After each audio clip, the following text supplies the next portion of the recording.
Bali, suku di Indonesia yang dikenal dengan daya tarik tradisinya.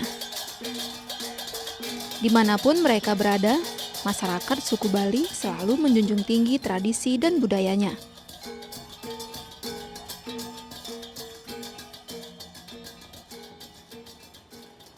Di Sumatera Utara, komunitas masyarakat Bali juga tersebar di beberapa daerah. Momen-momen perayaan Hari Besar Agama adalah saat di mana komunitas masyarakat Bali yang ada di Sumatera Utara berkumpul. Upacara melasti, yaitu ritual penyucian alam dan diri yang dilakukan masyarakat Bali penganut agama Hindu di Pantai Cermin, Sumatera Utara baru-baru ini, seolah membawa saya ke Pulau Dewata.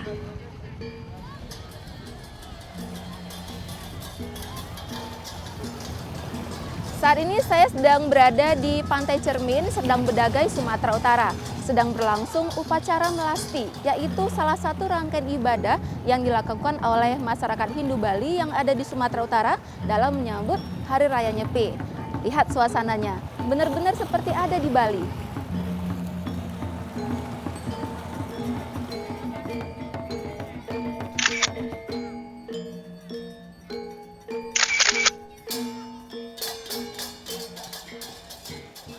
Masyarakat Bali sudah ada di Sumatera Utara sebelum kemerdekaan. Tahun 1963, ketika Gunung Agung di Bali meletus, populasi masyarakat Bali di Sumatera Utara bertambah. Ratusan jiwa masyarakat Bali dipindahkan dan dipekerjakan di sejumlah perkebunan di Sumatera Utara. Ketika kontrak selesai, sebagian pulang ke daerah asal. Namun tidak sedikit yang memilih menetap. Masyarakat Bali yang menetap inilah yang menjadi cikal bakal berkembangnya kelompok masyarakat Bali di Sumatera Utara. Pak Gusti Pastika, Ketua Sukaduka Dirgayusa atau Paguyuban Masyarakat Bali Sumatera Utara, menjelaskan kepada saya tentang keberadaan masyarakat Bali di Sumatera Utara hingga saat ini.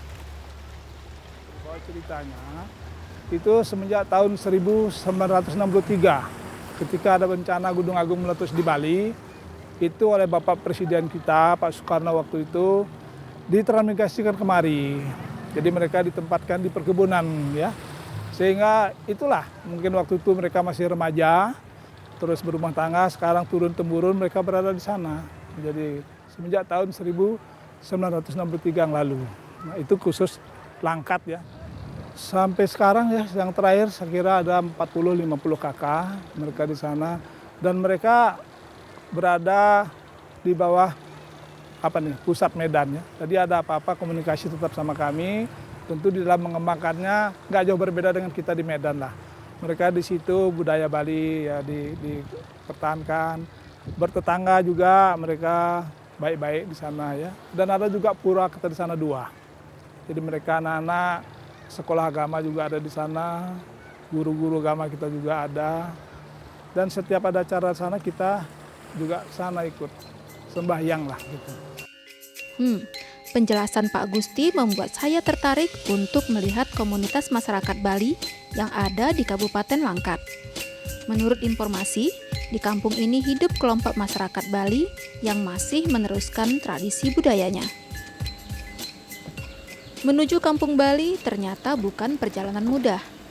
Kampung Bali di Kabupaten Langkat ini termasuk daerah yang cukup terisolasi. Belum ada sarana jalan dan transportasi yang memadai.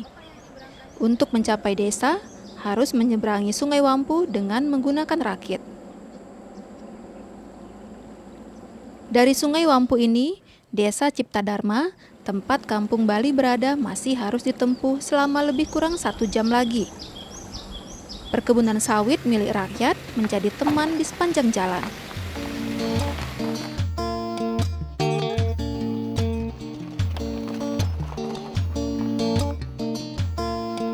Setelah melalui perjalanan panjang, akhirnya saya sampai di Kampung Bali. Meski pemerintah sudah mencanangkannya sebagai desa budaya dan wisata, tapi perhatian untuk desa ini masih terlihat minim.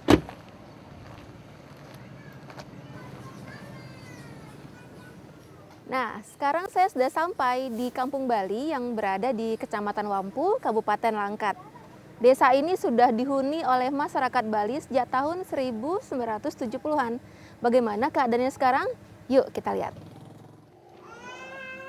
Masyarakat Bali yang tinggal di perkampungan ini hidup dari bertani. Mereka menanam sawit dan juga karet. Pada awalnya kampung Bali hanya dihuni oleh 5 orang. Tapi kini kampung Bali telah didiami oleh 40 kepala keluarga suku Bali. Luasnya pun bertambah dari 2 hektar menjadi 200 hektar. Berada di Kampung Bali, Kabupaten Langkat ini benar-benar seperti ada di Pulau Dewata. Rumah-rumah masyarakat didesain dengan ciri arsitektur Bali. Beberapa rumah memiliki tempat ibadah di halaman rumah. Nah, untuk mengetahui tentang Kampung Bali ini, saya berkunjung ke pura. Kampung Bali di desa ini dipimpin oleh seorang pendeta atau pemangku bernama Idewa Putudana. Pak Mangku, radio banget dah. Om Swastiastu. Awal mulanya saya berangkat dari Pulau Bali tahun 1963, korban bencana Gunung Meletus. Yang kami tuju adalah ke perkebunan PPT 2 Tanjung Gabus, dikontrak 6 tahun. Jadi selesai masa kontraknya 6 tahun, maka ditambah kembali 6 tahun lagi, maka terjadi 12 tahun. Belum sampai mencapai 12 tahun, maka kami sudah mohon pensiun. Jadi permohonan itu dikabulkan oleh perkebunan. Maka tahun 1973 kami pemohon melalui Parisada Hindu Dharma yang berada di Medan. Maka tinjau punya meninjau, terjadilah dapat kami di kampung ini, letaknya di Kabupaten Langkat.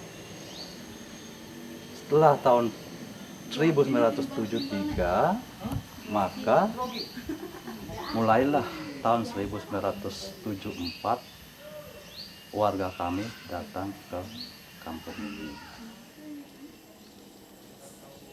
Pura adalah kebutuhan penganut agama Hindu, termasuk masyarakat Bali yang baru saja membuka kampung di Desa Payatusam di Kabupaten Langkat ini. Maka pekerjaan pertama yang mereka lakukan setelah mendiami kampung ini adalah membangun pura, tempat suci untuk melakukan peribadatan. Inilah bangunan yang kami maksud tadi. Inilah berdirinya suatu Padma Asana. Padma artinya asana, tempat duduk. Tempat duduknya Sang Yang Kuasa. Maka kami menyimboliskan inilah perjuangan kami yang kami ceritakan tadi itu, inilah terjadinya bangunan suci kami. Pura bagi masyarakat Kampung Bali selain tempat beribadah juga sebagai tempat untuk berkumpul. Pura juga menjadi tempat mereka untuk meneruskan tradisi. Kebetulan saat saya datang, masyarakat Kampung Bali sedang melakukan persiapan upacara Mecaru, yaitu ritual pembersihan diri menyambut Hari Raya Nyepi. Persiapan dilakukan oleh semua orang, mulai dari anak muda hingga orang tua.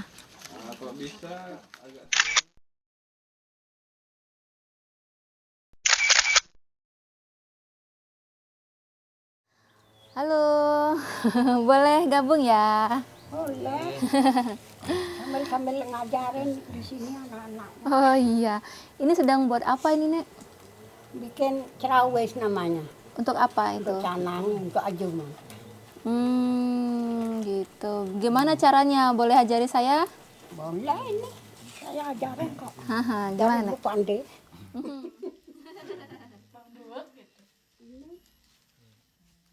Oh ya Pak, gimana sih cara kita masyarakat Bali yang ada di sini tuh untuk tetap bisa mempertahankan budaya dan tradisi kita di daerah perantauan ini? Itu begini, sekarang kita sudah mulai mempelajari dan kita membentuk juga muda-mudi, kapan lagi kita akan menurunkan adat maupun budaya kita kepada generasi muda? Sekarang lah. Maka di sini kita campurkan, ada orang tuanya, ada generasi mudanya, supaya generasi muda ini memahami bidang alat-alat upacara, ritual maupun budaya. Ya, Pak Pemangku benar. Generasi muda harus dipersiapkan jika tidak ingin kampung Bali dan tradisinya sirna. Ya, terutama itu yang kita utamakan tentang kekompaan. Kekompaan di mana muda-mudi, baik itu cewek, baik itu laki-lakinya, itu seluruhnya kita kompakkan terlebih dahulu. Ya. Apabila udah kita semuanya kompak, barulah di situ kita mulai setiap hari Minggu melakukan suatu kegiatan. Nah, seperti inilah, berjahitan, tari-tarian, pembuatan plakat, dan yang lain-lainnya. Untuk dari itulah kita biar lebih mengetahui apa kegiatan-kegiatan kita seterusnya yang akan kita ambil. Untuk melanjuti dari orang-orang tua kita yang sudah tidak mampu ataupun sudah bisa dikatakan dingsir gitulah, untuk meneruskan.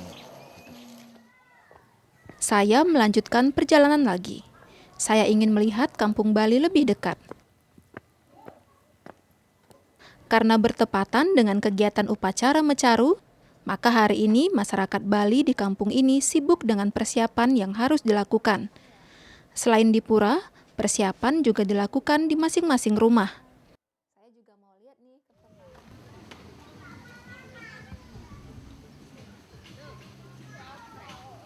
Sore hari, tiba waktu upacara Mecaru. Mecaru atau pembersihan kampung ini dilakukan di perempatan jalan. Di perempatan jalan di kampung ini, persiapan sudah dilakukan. Masyarakat Hindu Bali yang ada di kampung ini sudah berkumpul dan siap untuk melakukan upacara. Bunga, buah, dan persembahan untuk kegiatan mensucikan kampung telah ditata rapi.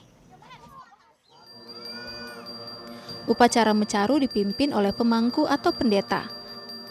Dalam upacara ini, warga kampung Bali memohon agar Sang Pencipta mengusir segala bentuk kejahatan yang ada di kampung ini dan memberikan kebaikan untuk mereka.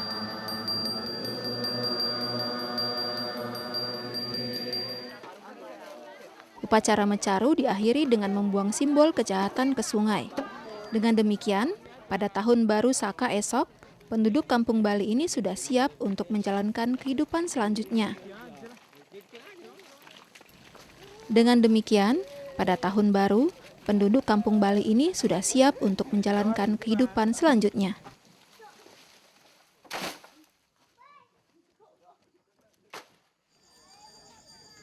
Tidak terasa, waktu telah berganti malam di kampung Bali, dan kampung Bali masih terus berdenyut. Bulan Mati atau Tilem adalah salah satu ibadah yang dilakukan oleh masyarakat Hindu Bali setiap bulannya. Dan kali ini adalah malam bulan Tilem dilakukan, bertepatan dengan 1 hari sebelum Hari Raya Nyepi.